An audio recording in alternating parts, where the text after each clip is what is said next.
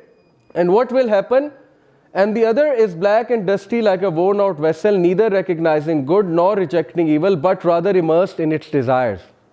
Relative morality। और ये हो रहा है कि हम वो लोग जो टीवी पर बैठे हुए हैं, हम उनको नबी मान बैठे हैं, हम उनके व्यूज़ से इतना इन्फ्लुएंस हो चुके हैं, हम वो टीवी सीरीज़ की आइडियोलॉजी, मूवीज़ की आइडियोलॉजी को असल में कुरान समझ बैठे हैं कि अब हम उनसे आइडियोलॉजी ले रहे हैं, उनसे फ़िलासफ़ी ऑफ लाइफ ले रहे हैं, और हम उनसे लेकर इस्लाम को असल में रिजेक्ट कर रहे हैं और रिलेटिव मोरालिटी की तरफ जा रहे हैं। दिस इज़ द फितना।